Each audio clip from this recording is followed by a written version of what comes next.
నమస్తే అండి. ఈరోజు మనతో ఉన్నారు పరమహంస గారు.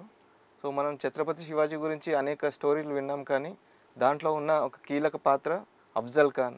ఆ స్టోరీ ఆయన గురించి మనకి ఎప్పుడూ తెలియదు. సో దాని గురించి పరమహంస గారు మనకు వివరిస్తారు. నమస్తే అండి. నమస్తే అండి. ఛత్రపతి శివాజీ మహారాజ్ ఆ పేరే ఒక మంత్రం అనమాట. హిందూ మంత్రం అని చెప్పుకోవాలి.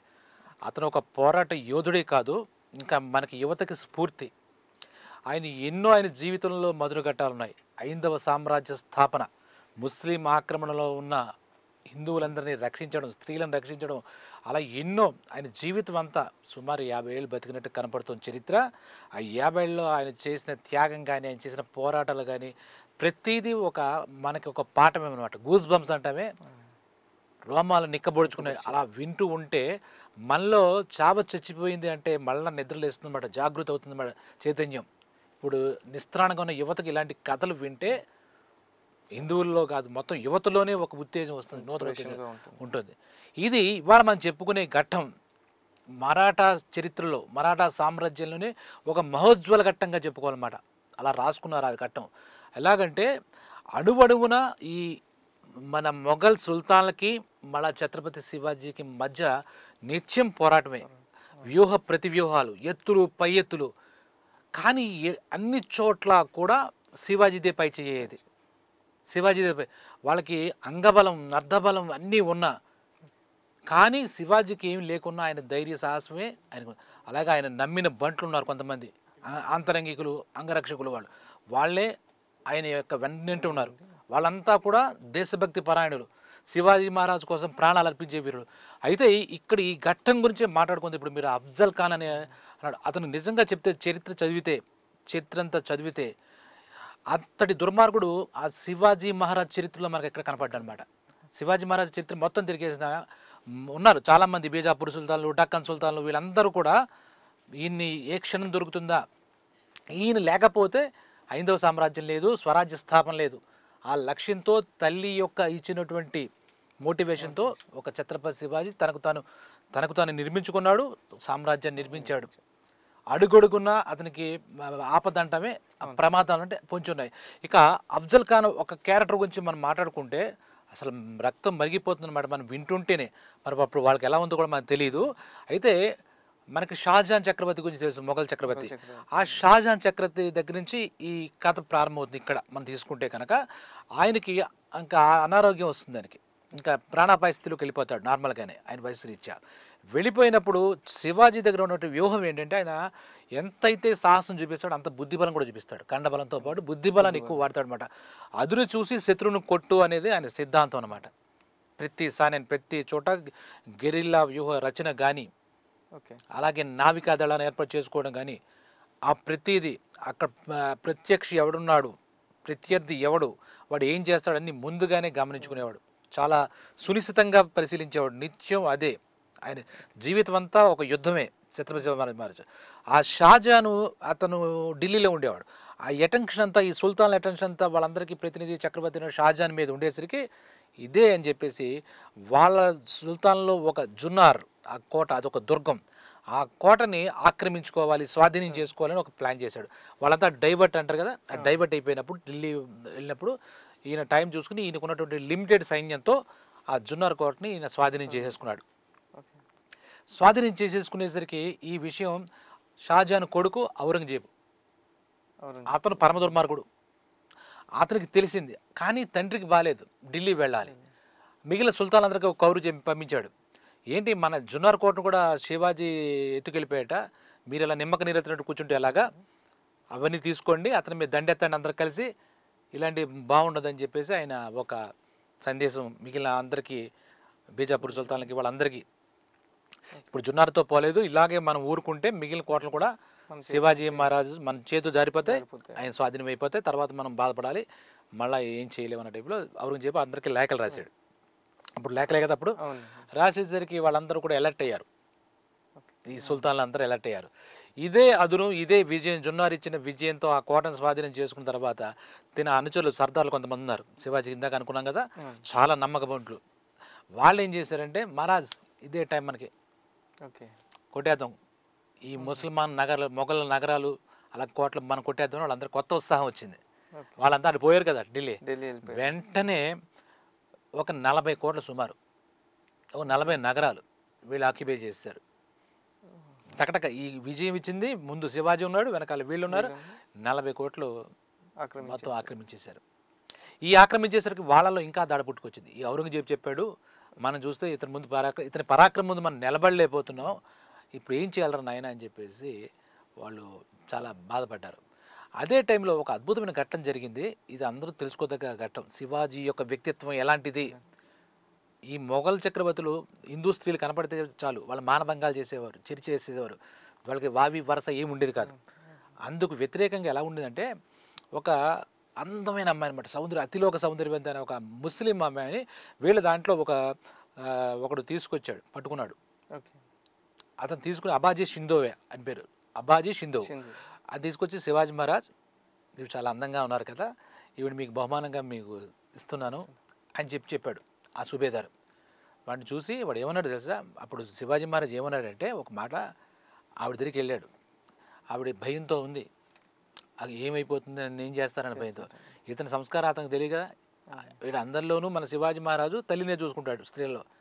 అమ్మ నువ్వు చాలా అందంగా ఉన్నావు, నాకు మా అమ్మ అందంగా ఉంటే నేను కూడా అంత అందంగా పుట్టేవాడిని కదా అనిపించింది, నువ్వు అమ్మ అయితే ఎంత బాగుండు అని చెప్పి తల్లితో పోలుస్తాడు ఆవిడ. ఎంత గొప్ప విషయం. మరొకడైతే అదే టైం ప్లేస్లో ఈ ముసల్మాను ఈ చక్రవర్తులు ఎలా ఉంటే వాళ్ళని అన్యాయంగా వాళ్ళని పాడు చేసేవారు. శివాజీ అలల్నే, అమ్మ నువ్వు చాలా అందంగా ఉన్నావు, నా తల్లి నీ అంత అందగత్తె కాదు కాబట్టి నేను ఇలా ఉన్నాను, నువ్వు నిజంగా అందగత్తె తల్లి, నా తల్లివి నువ్వు అని చెప్పేసి ఆవిడని మళ్ళీ వీళ్ళ దగ్గర బందీగా ఏం పెట్టుకోలే. ఒక 500 మంది అశ్వికులు అంటే అశ్వసైన్యం గుర్రాలతో పాటు అశ్వికుల్ని ఆవిడకి ఎస్కాట్గా ఇచ్చి, అంత అందంగా ఉంది కదా ఎవరైనా మళ్ళీ ఏమైనా చేస్తే అది కూడా ఇష్టం లేక నువ్వు బీజాపూర్ వెళ్ళిపోవమ్మా. ఆవిడ ఏంటంటే బీజాపూర్ సుబేదార్ అంటే ఒక ప్రాంతానికి ఒక అధ్యక్షుడు అంటే వాడు. ఆ సుబేదార్ కోర్ల మాట ఇంతకు వీళ్ళ చేతిలో దొరికింది. వెళ్ళిపోతే వెళ్ళి అని ఒక నమస్కారం చేశారు. ఆవిడ కూడా ఈయన సంస్కారానికి దీన్ని చూసి చాలా ఆనందించి, ఇటువంటి వాళ్ళు ఉంటారా మనుషుల్లో, ఆవిడ ఎప్పుడు చూడలే, నమస్కారం చేసుకుంది. పరాయి స్త్రీలో తల్లిని చూసుకోవడం ఈ లక్షణం. ఎప్పుడైనా అందమైన ఆడదంటే అసలు ఏదైనా బహుమానంగా ఇచ్చి మన చేతిలో ఉందంటే చాలా అడ్వాంటేజ్ తీసుకుంటారు. శివాజీ మహారాజ్ అలా చేయలే. అప్పుడు ఆవిడ దీవించి బీజాపూర్ సుల్తాన్కి ఇచ్చి పంపించేశారు. ఇంకా అక్కడి నుంచి బీజాపూర్ సుల్తాన్లు ఈ సంఘటన తెలిసినప్పటి నుంచి వాళ్ళందరికీ ఒక భయం పట్టుకుంది. శివాజీ మహారాజ్ ప్రాభం పెరిగిపోతోంది. ఈవిడ చెప్పేసరికి ఇక్కడ వీళ్ళలో కూడా అతని మీద, అతని హీరోయిజం మీద వీళ్ళ ప్రజలకు కూడా, సుల్తాన్ ప్రజలకు కూడా ఇది కలుగుతుంది, మక్కువ కలుగుతుంది. ఎంత గొప్పవాడండి వాడు. ఒక ఇన్సిడెంట్ జరిగితే వాళ్ళు ఇలా అనుకుంటున్నారు. వాళ్ళలో కూడా వాళ్ళ పక్షంలో ఉన్న వాళ్ళు కూడా మహారాజుని ఎత్తేస్తున్నారు, శివాజీ మహారాజుని. ఇలా జరుగుతుంటే అక్కడ ఆదిల్ షా, మహమ్మద్ ఆదిల్ షా అని చెప్పి అప్పుడు ఆ ఏరియాకి బీజాపూర్ సుల్తాన్ ఒక ఆయన చనిపోయాడు, అర్ధాంతరంగా చనిపోయాడు మామూలుగానే. అప్పుడు వాళ్ళ కొడుకు తర్వాత మహారాజు అవుతాడు కదా, సుల్తాన్ అవుతాడు కదా. ఆ సుల్తాన్ వాడి పేరు అలీ ఆదిల్ షా. వాడు బచ్చేగాడు అంటే బాలుడు, వాడు ఏం చేయలేడు, ఈ శివాజీ మహారాజ్ ఎదుర్కోవడం. అప్పుడు వాడి తల్లి మహమ్మద్ ఆదిల్ షా భార్య, ఇప్పుడు ఈ కుర్రాడు ఇప్పుడు ఎవరైతే వాడిని చక్రవర్తిగా చేశారో, పట్టాభిషేకం చేశారో సుల్తాన్గా, వీడి తల్లి ఉలియా బేగం ఆవిడ పేరు. అక్కడ వాళ్ళంతా గౌరవ సూచంగా బడీ బేగం అని పిలుచుకుంటారన్నమాట. ఆ బడీ బేగంకి రగిలిపోతుంది, ఏమిటి ఈ ఛత్రపతి శివాజీ మహారాజ్ ఇలా చేస్తున్నాడు అని. ఆవిడ అక్కడ మరి సుల్తాన్ పట్టపురాణి కదా, ఆవిడకిలో కోపం తారాస్థాయికి వెళ్ళిపోయింది. ఛత్రపతి శివాజీని మట్టు పెట్టాలి, నా భర్త ఇప్పుడు ఏదో కాలం చేశాడు, నా కొడుకు ఇంకా పెద్దవాడు అవ్వడానికి టైం పడుతుంది అని చెప్పేసి ఆవిడే చూసుకునేది పరిపాలన. ఈ కొడుకును పెట్టుకుని ఈ యువరాజుని పట్టాభిషేకం చేసిన తర్వాత ఆ యొక్క మొత్తం సుల్తాన్ కాబట్టి వీళ్ళే సుల్తాన్, ఆవిడే సుల్తాన్ కదా. అయితే ఆడవాళ్ళకి వాళ్ళ దాంట్లో ఇచ్చే ఇది లేదు, ఇంపార్టెన్స్ ఆ మతంలోనే లేదు. ఆడవాళ్ళు అంటే వాళ్ళు చాలా చిన్న చూపు ఎవరైనా సరే. అప్పుడు ఏం చేస్తుందంటే ఈ బడీ బేగం అంటారు ఆవిడ, అందరూ ఉలియా బేగం ఏదో ఉంది పేరు ఆవిడది, కానీ బడీ బేగం అంటారు. ఆవిడ ఏం చేసిందంటే ఒక సభ జరుగుతూ ఉంటుంది, అందరూ వస్తారు. ఆవిడ అండర్లో ఉండే స్వతంత్ర దేశ అధిపతులు, సుబేదార్లు, సైన్యం అంతా, సర్దార్లు అందరూ వచ్చారు. ఆవిడికి చాలా రగిలిపోతుంది అనమాట. ఇన్ని కోటలు మన ఇలా ఒక్కడు ఎదుర్కొంటున్నాడు, వాడిని ఎదుర్కోలేకపోతున్నారని చెప్పేసి ఆ సభలో ఇక్కడే నుంచి వచ్చింది ఒక సుపారీ అంటమే, అంటే అవతల వాడిని హత్య చేయడానికి ఇచ్చే ఒక అమౌంట్, ఒక ఇది. అక్కడ ఇలాంటి ఒక టేబుల్ ఉంటే సభలో మధ్యలో ఆవిడ వచ్చి ఒక బంగారు నగలో నాటిలో మొత్తం మీద ఒక సుపారీ కింద అక్కడ పెట్టింది, ఒక తాంబూలం పెట్టి, ఇక్కడ మీలో ఎవరైనా ఉన్నారా వీరుడు, ఛత్రపతి శివాజీరాని పట్టించి నాకు ఇవ్వాలి, ఎవడైనా ఒక్క మొగాడు ఉన్నాడా చెప్పండి, నేనే చూసుకోవాలన్నట్టుగా భీకరించింది. అక్కడ వచ్చాడు మన హీరో అఫ్జల్ ఖాన్. మీరు హుకుం జారీ చేయండి, శివాజీ నేను ప్రాణాలతో కానీ ప్రాణాలు లేకుండా కానీ శవంగా కానీ తీసుకొచ్చి మీ కాళ్ళ ముందు పడేస్తా, నేను తీసుకుంటున్నా అని చెప్పింది. శబాష్, నువ్వు ఆ మాట మీద ఉండు అని చెప్పింది. వీడు మహాక్రూరుడు, భీకరంగా ఉంటాడు.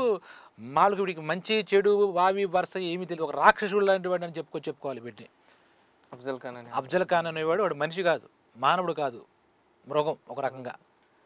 కనిపించేసరికి అఫ్జల్ ఖాన్ వాడికి వేడెక్కింది. ఇలా ఈ బడీ బ్యాగ్ మీద సుపారీ ఇచ్చి శివాజీని మీరు ఎవరు తేలేరా అని అనేసరికి వాళ్ళు ఇది వచ్చింది, బాగా వచ్చేసింది అన్నమాట. వాడిని ఎలాగైనా తీసుకొచ్చేయాలి అని, హుజూర్ మీకు అందజేస్తాను నాది మాట అన్నాడు. అది తీసుకున్నాడు తాంబూలం, శపథం చేశాడు, వాడిని తీసుకొస్తాను శివాజీని మీ కాళ్ళ ముందు పడేస్తానని శపథం చేశాడు. చేసిన తర్వాత నీకు సపోర్ట్ ఇస్తాం, అంత ఈజీ మనిషి కాదు ఛత్రపతి శివాజీ, నువ్వు పట్టుకోవడం నువ్వు ఏదో గొప్ప అనుకుంటున్నావు, కానీ సుల్తాన్ అందరి యొక్క సహాయం తీసుకో, నీ బుద్ధి బలాన్ని కూడా ఉపయోగించు, నువ్వు మూర్ఖుల్లో వెళ్తే నువ్వు మట్టి కరుస్తావు అతని చేతిలో అని ఈ బడీ బేగం చాలా చెప్పింది, జాగ్రత్తలు చెప్పింది. తర్వాత నీకు సపోర్ట్ ఇస్తాను కదా, 12,000 మంది, 12,000 గుర్రాలు, 12,000 గుర్రాలు, జాగ్రత్తగా వింటే 10,000 మంది సైనికులు బలం, 12,000 మంది ప్లస్ 10,000, 10 అలాగే ఒక 1,200 ఒంటెలు, ముస్లిమ్స్ దగ్గర ఒంటెలు కూడా ఉంటాయి, ఒంటెలు. ఈ యుద్ధానికి సరిపడ సామాగ్రి అక్కడ 12,000 గుర్రం మీద ఉండే సైనికులు అశ్వికులు, ఇక్కడ 10,000 మామూలు పదార్థ దళం అంటారు, అంటే నడిచి వెళ్ళే సైనికులు, 1,200 ఒంటెలు. ఇలాగా వాళ్ళందరికీ కావాల్సిన భోజన వసతులు అన్నీ, డబ్బు దశకు అంతా ఆవిడ ఇచ్చేసింది. జస్ట్ వీడికి ఏదో తాంబూలు అంటే సుపారీ అంటే వాడిని రెచ్చగొట్టడానికి ఇచ్చే అమౌంట్ అంతే, అచ్చంగా అది కాదు. తీసుకురా అఫ్జల్ ఖాన్, శబాష్ అంది. సరే అమ్మా అన్నాడు. కానీ వీడికి లోపల డౌటు, శివాజీ చేతిలో నేను చచ్చిపోతే. ఆ తర్వాత వీడు ఏం చేశాడు, సుల్తాన్ చేత ఆవిడ చేత కొన్ని లెటర్లు రాయించాడు. వాళ్ళ అండర్లో ఉన్న హిందూ సర్దార్లు, దేశపాండేలు అంటారు వాళ్ళని, వీళ్ళందరికీ ఒక ఇది రాశాడు. ఏంటి, మీరందరూ అఫ్జల్ ఖాన్కి సపోర్ట్గా ఇవ్వండి, లేదా మీరు కుటుంబాలతో సహా చచ్చిపోతారు, కుటుంబాలతో సహా చంపేస్తాం మేము అని ఒక థ్రెటనింగ్గా అక్కడ ఆయన అండర్లో, సుల్తాన్ గారి అండర్లో ఎవరైతే ఉన్నారో అఫ్జల్ ఖాన్కి మీరు ప్రాణం పెట్టి అతను వెనకాల నిలబడండి, అతను ఒక పెద్ద తీసుకున్నాడు సబ్జెక్టు అని చెప్పేసి సుల్తాన్లు అందరికి రాశారు. అయితే వీడు ఎంత వెధవా అని చెప్పడానికి అఫ్జల్ ఖాన్ ఈ పదం ఎందుకు వాడచ్చంటే, వెధవా అనే పదం కూడా చిన్నది, అరాచకుడు, అరాచకాలు, అత్యాచారాలు అన్నిటికీ పెట్టిన పేరు కదా. వీడు ఏం చేశాడంటే, ఇది చరిత్రలో మర్చిపోలేనటువంటి పాయింట్ ఒకటి, వాడికి 64 మంది భార్యలు. అఫ్జల్ ఖాన్కి వాళ్ళ మతం ప్రకారం ఎంతమంది భార్యలను చేసుకోవచ్చు, 64 మంది, ఎక్కడెక్కడ వాళ్ళని పట్టుకు తీసుకొచ్చాడు, 64 మంది భార్యలు, చాలా అందగత్తులు. వాడికి ఏం డౌట్ వస్తుందంటే, మనం ఒకవేళ శివాజీ చేతిలో చచ్చామనుకుందాం, ఈ 64 మంది భార్యల్ని వాళ్ళు స్వాధీనం చేసుకుంటారు, వాళ్ళు వశపరుచుకుంటారు, వీళ్ళ అందచందాలందరినీ వాళ్ళు అనుభవిస్తారు, ఇది తప్పు అనుకున్నాడు. అలాగని యుద్ధంలో వాడిని గెలుస్తానని నమ్మకం లేదు, ఈ రకమైనటువంటి డౌట్ వచ్చింది. దుర్మార్గుడు కదా, దుర్మార్గపు ఆలోచనలే వస్తాయి కదా, మంచి ఆలోచనలే వస్తాయి. వెంటనే వీళ్ళందరినీ కొండ పైకి తీసుకెళ్ళాడు, 64 మంది భార్యల్ని ఆ కొండ మీద కింద లోయల్లోకి తోసేసి వాడే చంపేశాడు. అబ్బా, సొంత భార్యల్ని ఇంతకన్నా కిరాతకం, క్రూరత్వం మన చరిత్రలో ఎక్కడ చదివి ఉండవు. ఈవెన్ దో రాక్షసులు కూడా అలా ప్రవర్తించి ఉండరు. వాళ్ళ కుటుంబ సభ్యులు వాళ్ళ భార్యలు అంటే ప్రేమగానే ఉండొచ్చు. ఈ రాక్షసుడు ఏం చేశాడు, వాళ్ళని తోసేద్దామని 63 మంది తోసాడు.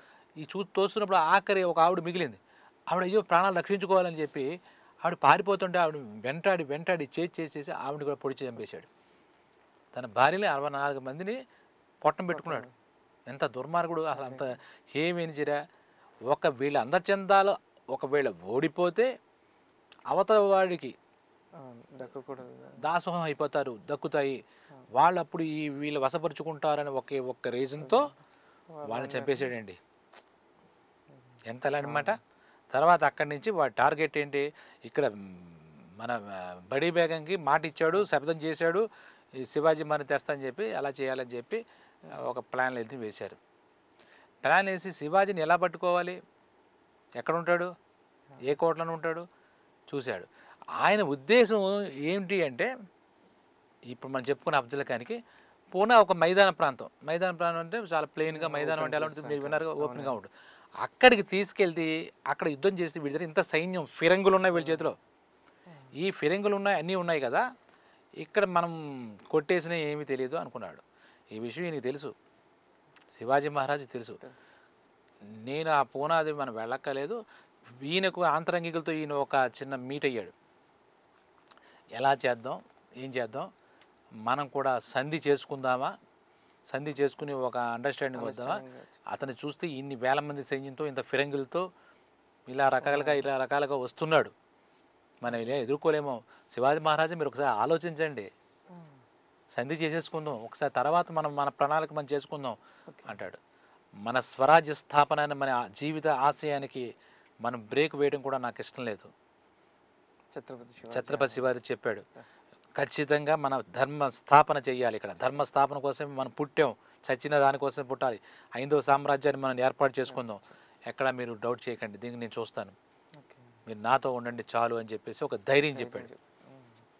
సరే మీ ఇష్టం, మీరు అలా చెప్తే మీ వెనకాల మేము ఉంటాం, మాకేంటి అని చెప్పేసి వాళ్ళంతా కూడా సర్దార్లంతా ఆయన ఉన్నంతా సరే మహారాజ్.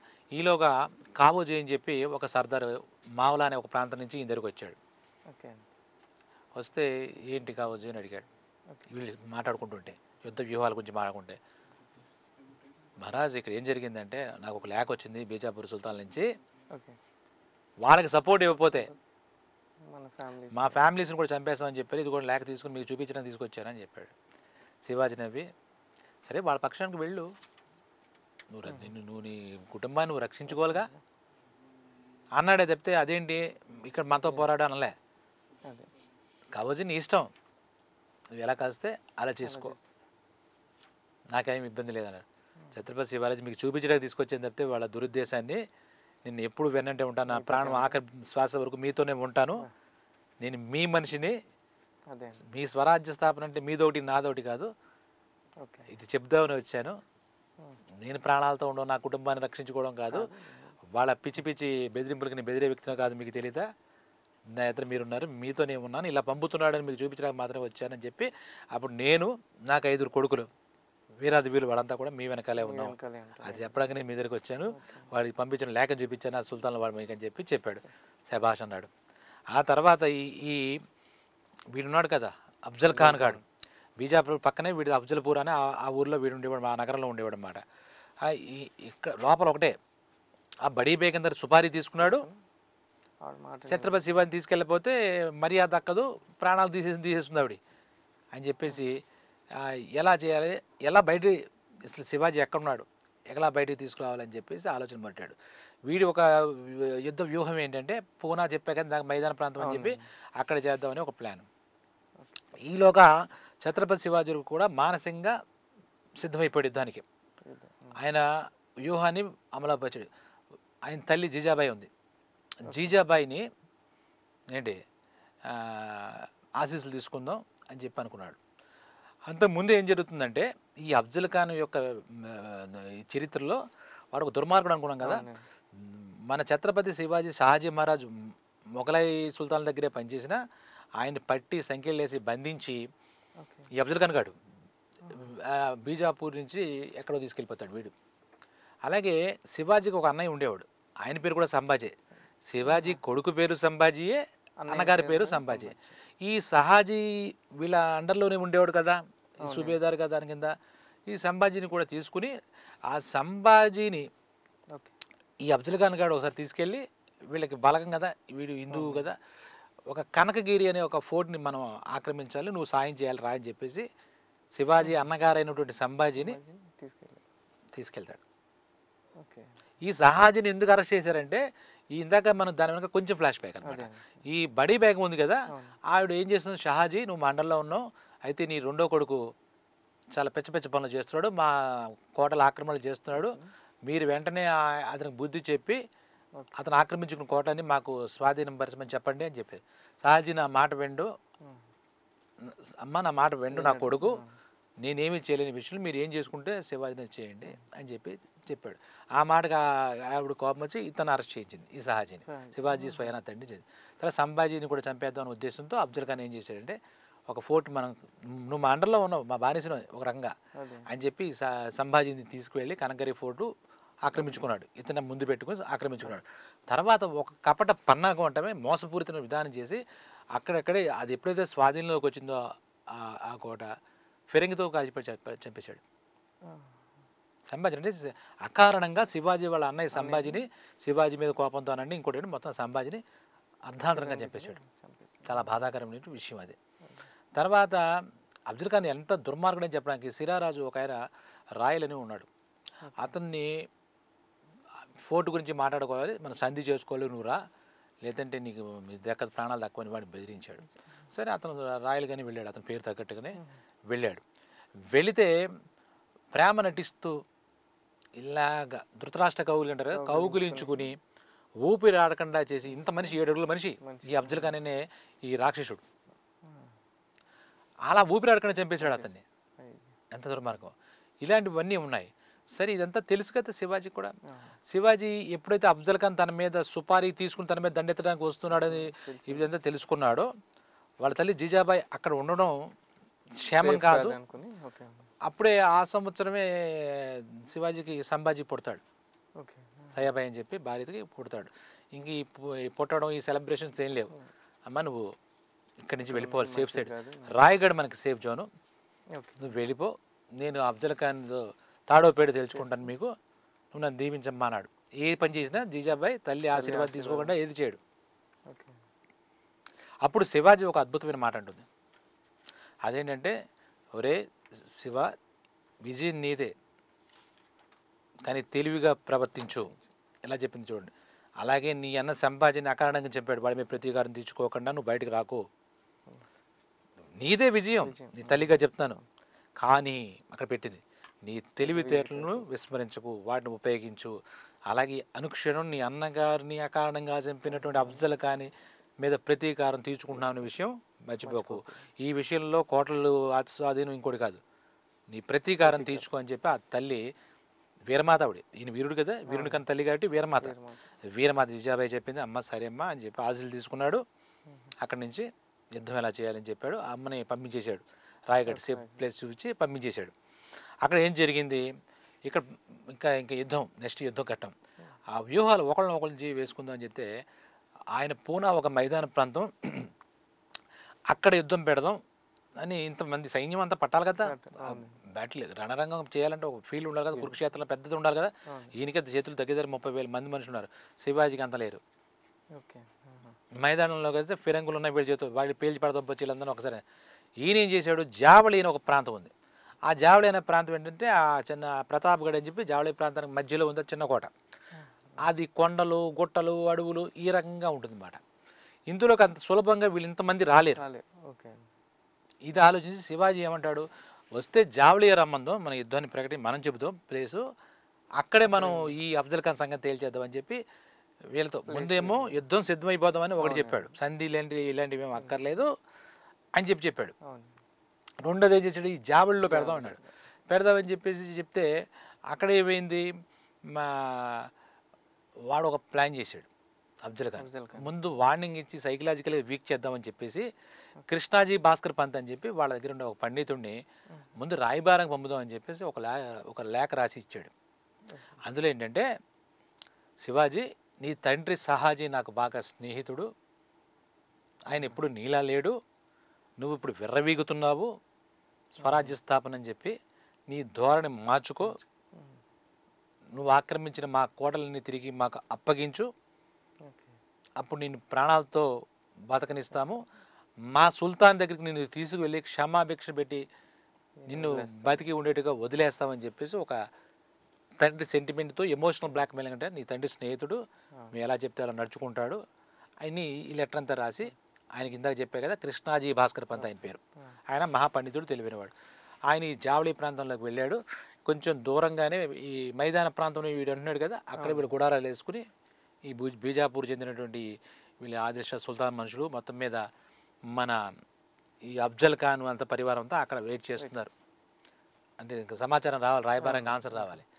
అక్కడికి వెళ్ళేసరికి వాళ్ళ తల్లి వెళుతూ ఏం ఆశీస్సులు ఇచ్చింది, విజయం నీదే, నీ తెలివి ఉపయోగించింది కదా. ఆ మాటలో అర్థం ఏదో ఉంటుందని చెప్పి నా బుర్రంతా దానికే ఆలోచించాడు, వ్యూహం మార్చేశాడు. వాళ్ళు ఎంతమంది ఉన్నారో వేగుల ద్వారా తెలిసిపోయింది. 30-40 వేల మంది వీడికి సైన్యం ఉన్నారు, ఒంటెలు ఉన్నాయి, ఏనుగులు ఉన్నాయి, గుర్రాలు ఉన్నాయి, అశేషమైన సంపద ఉంది, లక్షల రూపాయల విలువ చేసే సంపద ఉంది, మనకేముంది అని ఆలోచించుకున్నాడు. ఎప్పుడైతే ఈ రాయబారి వచ్చాడో కృష్ణాజీ భాస్కర్ పంతు, నాకు కూడా చాలా గౌరవం, నా తండ్రి స్నేహితుడు అంటే నేను అందుకు ఒప్పుకుంటున్నాను. అయితే నేను వచ్చి అఫ్జల్ ఖాన్ని కలవలేను, నాకు చాలా భయంగా ఉంది, ఎందుకంటే మీరందరి పట్ల నేను చాలా తప్పులు చేశాను, ఇప్పుడు నన్ను మీరు వదిలిపెట్టరని నాకు నమ్మకం. ఆయన్నే, ఎవరు, అఫ్జల్ ఖాన్నే ఈ జావళి ప్రాంతానికి వచ్చి నాకు ధైర్యం చెప్పి సుల్తాన్ దగ్గరికి తీసుకెళ్ళమను, నాకు పుణ్యం కట్టుకోమను, సుల్తాన్ చేత నాకు క్షమాభిక్ష పెట్టించమను, నా బతుకు నేను బతుకుతాను, అక్కడ కోటలు నేనైతే ఆక్రమించుకుని అవన్నీ తిరిగి ఇచ్చేస్తాను, కండిషన్ లేకుండా బేషరతుగా నేను తిరిగి ఇచ్చేస్తాను అని చెప్పేసి మళ్ళా ఒకటి పంపించాడు.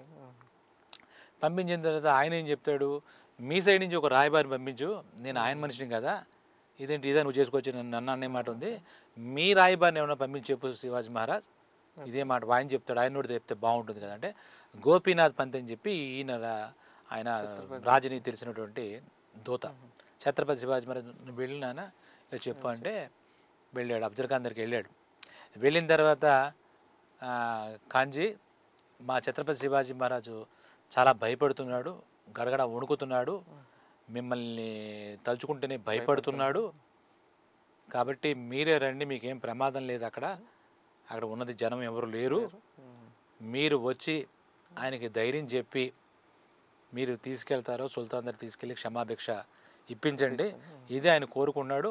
అప్పుడు ఎన్నైతే కోటలు 40 కోట్లు ఎన్ని కోట్లు ఉన్నాయో అన్నీ తిరిగి ఇచ్చేస్తా అన్నాడు, మీరు రండి అని చెప్తాడు.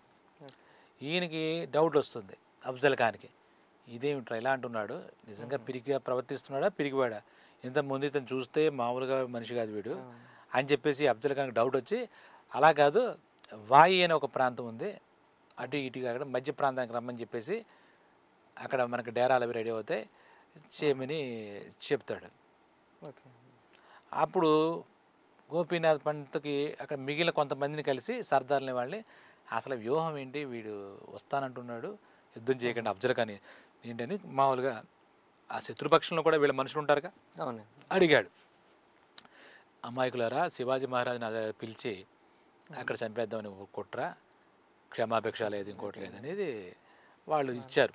గోపీనాథ్ పంత్ ఇంటికి వెళ్ళి ఏం చేస్తారంటే, శివాజీ మహారాజ్ పెద్ద కుట్ర జరుగుతుంది, కుతంత్రం పన్నుతున్నాడు, మీరు అన్నారు కదా, మీ మాట మీకు ఒప్పించి మీ ఎత్తుగడిని వాళ్ళు ఎత్తుగడిగా చేసి మిమ్మల్ని ఇలాగ సమావేశంలో పిలిచి మిమ్మల్ని చంపేద్దాం అనుకున్నాడు. వాడు చాలా దుర్మార్గమైన క్రూరమైన ఆలోచనలతో ఉంటాడని తెలుసుకొని ఇప్పుడు వాడిని చూస్తే నాకు అర్థమైంది అని చెప్పి గోపీనాథ్ పంత్ ఎవడైతే శివాజీ మహారాజ్ సరే అంటాడు అని, ఈ ప్రాంతంలో అయితే ఎక్కడికి లేదు, నేను ఒక అడుగు కూడా ముందుకేను, ఇక్కడికి రమ్మని చెప్పండి అని చెప్పి మళ్ళా గోపీనాథ్ పంపుతాడు. ఏంటి మళ్ళా వచ్చేవింటి, నువ్వు చెప్పలేదా ఇక్కడ రమ్మని అని చెప్పి కోప్పడ్డాడు అఫ్జల్ ఖాన్. కోప్పడితే లేదండి అసలు కదలలేని పరిస్థితిలో ఉన్నాడు, మీరు ఎందుకు భయపడుతున్నారు, మీకు ఇంత సైన్యం ఉన్నారు, శివాజీ మహారాజ్ దగ్గర ఏం లేరు, అంతమంది కూడా ఇక్కడ యుద్ధం కాదు సంధి సమావేశం, అది కూడా ఆయన లొంగిపోతానంటున్నాడు కదా, మీరు తీసుకెళ్ళి సుల్తాన్ కప్ చెప్పి క్షమాభిక్ష పెట్టిస్తారని మీరే అంటున్నారు కదా, మీరు ఎవరు సైనికులు వద్దు, ఆయన సైనికులు ఉండరు, మీ సైనికులు ఉండరు, మీరు ఒక 10 మంది మీ అంగరక్షకులతో రండి, ఆయన ఒక 10 మంది అంగరక్షకులతో ఉంటాడు. గోపీనాథ్ పంత్ చెప్తున్నాడు అనమాట, కాంజీ మీరెందుకు ఆలోచిస్తున్నారు, అల్పుడు మీద మీ బ్రహ్మాస్త్రం ఏంటి, పిచ్చికి మీద బ్రహ్మాస్త్రం లాగా అని తెలివైన మాటకారమాట గోవిందనాథ్ పంత్ అనేసరికి వీడికి ఇంకా డౌటే, డైలమా. సరే మీరు ఒక పని చేయండి, అక్కడ ఒక డేరాలో మీరు శివాజీ మహారాజ్ ఇద్దరే ఉండండి, మీ అంగరక్షకులు వాళ్ళ అంగరక్షకులు కూడా బాణం వేటంటే బాణం ఎంత దూరం వెళ్తుందో అంత దూరంలో వీళ్ళు ఉంటారు, ఇద్దరు మీరు మాట్లాడుకోండి, మీరు మాట్లాడుకోవడంలో ఇంక మీకు ప్రమాదం ఏముంది ఇంకా అంటాడు. సరే మిగిలిన సైన్యాలందరికీ బీజాపూర్ నుంచి వచ్చిన సైన్యాలందరికీ అక్కడ డేరాలు వేసి మీరు ఇక్కడే ఉండండి, ఈ ప్రతాపగడ్డి చుట్టుపక్కలే ఉండండి, ఎప్పుడైనా నేను కాల్ చేస్తే వచ్చేయండి అన్న టైప్లో నేను మనిషిని పంపితే వచ్చేయండి వేసేద్దాం ఇలాగని మనకు దొరికేశాడు, వచ్చి మన వల్ల పడ్డాడు, వచ్చి పిచ్చివాడు ఇంత వీరుడు అన్నాడు. సరే ఒక బాకు అంటాక పిడిబాకు అదే డ్రెస్లో పెట్టుకుని శివాజీని చంపేద్దామని ప్లాన్ వేసుకుంటాడు. ఈ శివాజీ చెప్పాం కదా ఇందాక ఎత్తుకు పై ఎత్తేసాడు. ఈ పంత్ ముందు ఒక వీళ్ళ మంది గోవింద్ పంత్ ఇచ్చాడు కదా, ఆయన ఏం చేస్తాడు, ఓహో ఇంత నన్ను చంపేద్దామని ఇంత మోసపూరిత కపట విధానాల్లో వస్తున్నాడు అని తెలిసి అంతకుముందు వాళ్ళ బ్రదర్ సంభాజీని ఇలాగే మోసం చేసి చంపేశాడు, ఫిరంగి పేల్చేసి వాడి పని అయ్యాక. తర్వాత ఇందాక చెప్పినటువంటి ఆ సిరారాజు రాయలు కనకరాయల్ని కూడా ఇలా నొక్కేసేసి ఊపిరి ఆడకుండా చంపేశాడు. వీడు ఇలాంటిది ఏదో చేస్తాడనే ఆలోచన వచ్చింది. వస్తే వీళ్ళు 10 మందితో వచ్చారు. అఫ్జల్ ఖాన్ వచ్చారు ఇక్కడికి, వీడు చెప్పినట్టుగా వచ్చారు. అతని వెనకాల అఫ్జల్ ఖాన్ వెనకాల ఒక ఎక్స్పర్ట్, అంటే ఒక సయ్యద్ అని ఒక సయ్యద్ బందా వాడి పేరు. వాడు ఇంక నెంబర్ 1 అనమాట, యుద్ధవీరుడు, చాలా ఇంకా అసాధారణ యుద్ధవీరుడు అనమాట. బాగా మన విలుకాడు అంటామే, ఎక్కడి నుంచి ఏ రకమైన యుద్ధం చేసేయగల సమర్థుడు. వాడు వస్తున్నాడని చెప్పేసరికి శివాజీ మహారాజ్ మళ్ళా డేరాలోకి వెళ్ళకండి, నీ పక్కన అంతటి వీరిని పెట్టుకుని నువ్వు లోపలికి వస్తున్నావు, వాడు వస్తే నేను రాను అంటాడు. నిజమే, శివాజీ మహారాజ్ భయపడుతున్నాడు, నా దగ్గర ఉన్న నా అంగరక్షణ చూస్తేనే భయపడుతున్నాడు అని, నువ్వు ఇక్కడ ఉండిపోరా, నేను లోపలికి వెళ్ళాడు సంగతి పట్టేసి వచ్చేస్తానని చెప్పాడు. సరే, ఆ మంచి డేరాలో ఇద్దరు వెళ్ళారు, లోపలికి వెళ్ళారు. వెళ్తున్నప్పుడు శివాజీ గౌరవంగా తల ఉంచి నమస్తే జహాపనా టైప్లో, సుల్తాన్జీ నమస్తే, ఖాన్జీ నమస్తే అంటున్నాడు. వీడు లేని కపట ప్రేమ నటిస్తూ కౌగులించుకుందామని, వీడేమో 7 అడుగులు ఆజానుబాహుడు, భీకరంగా ఉంటాడు చూడడానికి. Shivaji 5 feet 4 inches 3 inches. ఇలాగ కౌగులించేసుకుంటే ఇక్కడ బాకు పెట్టున్నాడు కదా పిడిబాకు బట్టల్లో, దాంతో పొడిచిపడేద్దాం అయిపోయాడు. పిట్టలా ఉన్నాడు నా ముందు అనుకున్నాడు అఫ్జల్ ఖాన్. అన్నీ దుర్మార్గపు ఆలోచనలే, క్రూరమైన ఆలోచనలే. అయితే దీని మధ్యలో ఒక ఘట్టం చెప్పడం మర్చిపోయాను. ఈ శివాజీ ఎక్కడున్నాడో తెలుసుకోవాలని చెప్పేసి బయటకి పొగ పెట్టాలని చెప్పేసి ఏం చేశాడంటే, శివాజీ వాళ్ళ ఫ్యామిలీ, వాళ్ళ మదర్ వాళ్ళు భోంస్లే ఫ్యామిలీ అంటారు, శివాజీ ఫ్యామిలీ భోంస్లే వాళ్ళు. ఈ భోంస్లే ఈ ఫ్యామిలీ వాళ్ళందరికీ తుల్జాపూర్ భవానీ మాత ప్రధాన దేవత, కులదేవత. ఎప్పుడు ధర్మం మీద ఇలా యుద్ధం చేయాలంటే దేవీదేవతల జోలికి వెళ్తారు వీళ్ళు, ఇలాంటి వాళ్ళు.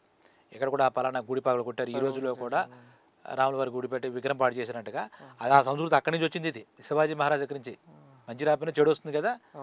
ఆ తుల్జాపూర్ భవానీ మాత గుడిలోకి వెళ్ళి ఆ గుడి అంతా ధ్వంసం చేసి అమ్మవారి విగ్రహాన్ని కూడా ముక్కలు చేసి, అంతటా వీళ్ళందరికీ హిందువుల కంటే శివాజీ వీళ్ళందరికీ కూడా ఆవు పవిత్రం. ఆ గోవుని చంపి ఆ రక్తం అంతా చంపించి ఆ గుడి నిండా పోసారు. అంటే వీళ్ళ మీద ఎలా రెచ్చగొట్టాలి, వీళ్ళ ధర్మాన్ని ఎలా రెచ్చగొట్టాలి, వీళ్ళని ఎలా రెచ్చగొట్టాలని వాళ్ళ ఉద్దేశం. అక్కడ ఒక మసీదు కట్టుకోవడం ఆ గుళ్ళో. తర్వాత ఏం చేశాడు, పండరీపురం అని చెప్పి ఉంది, విఠల్ కృష్ణుడి యొక్క గుడి, కృష్ణుడు సత్యభామ రుక్మిణి ఆ గుడి, అది చాలా పవిత్రం మరాఠీలకి. ఆ గుడికి వెళ్ళాడు. అంటే ఇతను తెలుసుకుని యుద్ధానికి వచ్చేస్తాడు కదా, బయటకు వచ్చి కొట్టేద్దాం అని చెప్పి. ఇవన్నీ మైదాన ప్రాంతాలే. తర్వాత కొల్హాపూర్ మహాలక్ష్మి అమ్మవారి గుడి పగలగొట్టడం, అక్కడ ఉన్నటువంటి విగ్రహాలని పాడు చేయడం, ఆవులను చంపి ఆ ఆవుతో మొత్తం అంతా గుడి అంతా పోయించేయడం. హృదయ విచారకరంగా ఉంటుందన్నమాట ఆ దృశ్యం చూస్తే. మనోభావాలు కాదుగా, మొత్తం భావాలు దెబ్బతినేస్తాయి. కళ నీళ్ళు.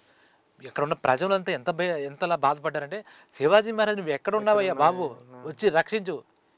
ఈ నరవధ, గోవధ, దేవతావధ, ఇవన్నీ వీళ్ళ అరాచకాలు, వీడు అడుగెట్టిన చోటల్లా అరాచకాలు సృష్టించేస్తారు, అకృత్యాలు చేసేస్తున్నాడు వీడు అని వాళ్ళు మోగగా రోధిస్తున్నారు అక్కడ ప్రజలు. ఇదే కావాలి వీడికి కూడా. ఎవడికి? అఫ్జల్ ఖాన్ గాడికి ఖచ్చితంగా ఎలా వస్తాడని చెప్పేసి. అప్పుడు ఈయన పంపించాడనమాట, ఈ సంధికి చేసుకోవడానికి రమ్మన్నప్పుడు నేను అక్కడికి రాను, నేను భయపడుతున్నాను, నేను పిరికివాడిగా నటిస్తూ ఇందాక చెప్పిన తతంగం అంతా ఉంది కదా, రాయబారం పంపించి ఈ లెక్కన చేశాడు. సరే, ఇది విన్ని ఈ ఏరియాలో ఉన్నటువంటి సర్దార్లు, ఈ రంగరక్షకులు అందరూ కూడా కసిగా ఉంది, మా దేవతలకు గుళ్ళు పాడు చేసావా, ఈ రక్తాన్ని ఆవులను చంపి చేసావా అని లోపల రగిలిపోతున్నారు వాళ్ళంతా. వాళ్ళని కూడా అంత బయట పెట్టేశారు. వీళ్ళు 10 మంది, వాళ్ళ 10 మంది అక్కడ ఉన్నారు. ఆ 10 మంది వీళ్ళు లోపలికి వెళ్ళారు. శివాజీ మహారాజు ఒక ప్రతి వ్యూహాలు చేయడంలో యుద్ధ చాలా అరితేరిపోయిన వ్యక్తి అనమాట. ఇంకా అంత ముందు అంతటి వ్యూహాలు ఉన్నవాడు కనపడ్డు, తర్వాత కూడా కనపడ్డా అనమాట. వీళ్ళకి మంది ఎంతమంది ఉంటారు గట్టిగా 1000 మంది లోపే. ఎక్కడికి వెళ్ళినా ఏ యుద్ధానికి వెళ్ళినా 1000 మంది లోపే. అలాగే 20,000 30,000 లక్ష ఇలాంటి ఏం లేదు. అయితే ఒక ఒక తలపాక లాంటిది పెడతాడు శివాజీని చూస్తే, ఆయన కిరీటాలు ఉండవు. దాని లోపల ఒక ఉక్కు టోపీ లాంటిది పెట్టుకున్నాడు అనమాట. వీడి మోసపూరితంగా నా మీద ఏదైనా చేయొచ్చు అనే ఉద్దేశంతో లోపలికి ఒక కవచం, ఉక్కు కవచం లాగా ఇనప కవచం, రింగులుగా ఉన్న కవచాన్ని ఒకటి ధరించాడు, లోపల ధరించాడు. మనకి మామూలుగా ఉండాలి కాబట్టి గోళ్ళు పెరిగినట్టుగా చూసి పులి గోళ్ళు లాంటి గోళ్ళు ఇలా పెట్టుకున్నాడు. 2 చేతులు మామూలుగా గోల్డ్ రంగు వేసుకుని ఉంటుంది, రాజులు పెద్ద గోళ్ళు అన్నట్టు పెట్టుకున్నాడు. అంత పరిశీలించలేరు ఎవరు సైనికులు కూడా. వాడు చంపేద్దామని కుతంత్రంతో ఉన్నాడు కదా. తర్వాత బిచువా అని ఒక కత్తి అనమాట, అంటే వంకరగా ఉన్నటువంటి ఒక కత్తిని వాడు బాకెట్కి వచ్చి పెట్టుకున్నాడు సేఫ్ సైడ్. సరే, అక్కడ అతనికి తెలిసిన వ్యూహం ఒకటేగా. ఈయన జహాపన నమస్తే అన్నప్పుడు శివాజీ మహారాజ్ అయ్యి అని ఏదో కౌగులించుకున్నట్టుగా కౌగులించుకుని ఆ పొట్టిగా ఈ తల ఇక్కడ ఛాతీ దాకా వచ్చింది అఫ్జల్ ఖాన్కి. దీంతో ఇలా పట్టుకుని ఊపిరాడగా పిసికేద్దామని చెప్పేసి చేసి వాడు ఆల్రెడీ ఓ బాగు పెట్టినాడు కదా, ఎడంచేత్తో ఇలా పట్టుకున్నాడు. ఇక్కడికే వచ్చాడు, ఇలా నొక్కాడు ఊపిరాడకుండా. ఆ బాగుతో ఇలా టిక్కు పొడుస్తున్నాడు. ఎక్కడ దిగుతున్నది? ఆ లోపల ఆయన తెలుసుండే ముందే కవచం వేసుకున్నాడు కదా శివాజీ మహారాజు. ఇదే అదని చెప్పుకుని ఈయన ఆల్రెడీ పులిగోళ్ళు ఉన్నాయి కదా, ఎడం చేతి పులిగోళ్ళు చేసి పొట్టలో ఇలా పెట్టి పేగులు లాగేసాడు. ఇవండి అమ్మ అయ్యో అంటున్నాడు. ఈలోగా ఈయన చేతిలో బిచువా ఉంది కదా, వంకరగా ఉండే ఒక పరికరం అన్నమాట. దాంతో 2 పోట్లు టక్క పోడిసి పేగులు ఇలా మెలిపెట్టాడు. ఇక అనేసరికి మోసం మోసం మోసం అని ఇంత మోసగాడు నన్ను నచ్చి చేస్తున్నారు అని అలాగా అరుచుకుంటూ బయటికి వెళ్ళాడు. ఇందాక చెప్పే కదా ఆయన అంగరక్షకుడు పెద్ద వీరుడు ఒకటి ఉన్నాడు ఆయన పక్కన. అది చూసుకుని సయ్యద్ బందా వాడి పేరు. వీళ్ళగా వాడి దగ్గర మూర్ఖుడే ఉంటారు కదా వాడు అనుచరులంటే. శివాజీని వేసేద్దామని చెప్పి కత్తి తెచ్చి ఇలా మెడగేద్దామని ఇలా కొట్టాడు. కొట్టేసరికి ఈయన వంగున్నాడు. ఈ తలపాక తెలియదు, తల ఎగిరిపోవాలి మామూలుగా అయితే హెల్మెట్ లేక. అక్కడ ఏం జరిగింది, అక్కడ ఉక్కు టోపీ పెట్టాడు కదా, టంగ్ అని సౌండ్ వచ్చింది, కత్తి కింద పడింది. ఈలోగా వీళ్ళ మనుషులు ఉంటారు కదా, 10 మంది ఉన్నారు కాబట్టి వీళ్ళల్లో ఒక వీరుడు ఉన్నాడు జీవా మహలే అని.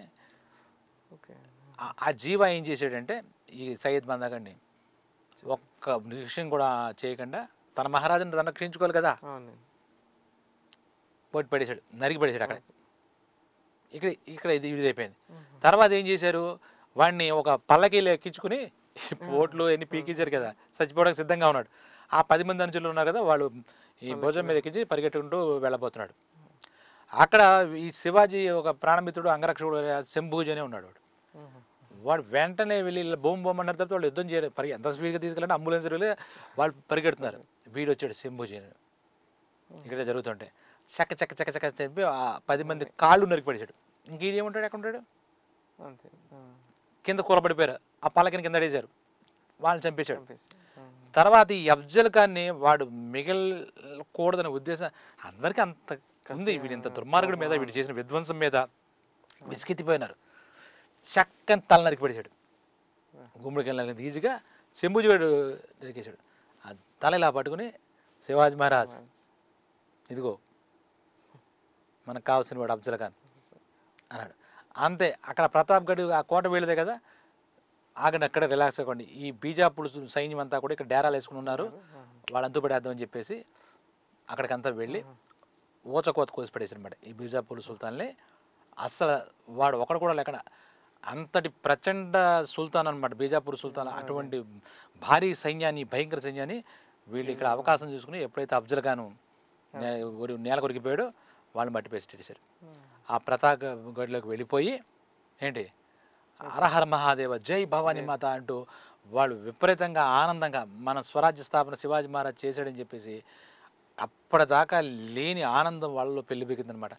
జన సైన్యం అంతా ఒక పండగలాగా, సెలబ్రేషన్ లాగా వీళ్ళ అంతమైంది. ఈ అఫ్జల్ ఖాన్ ఏడు యొక్క దాష్టీకంగానికి ముగింపు వచ్చింది.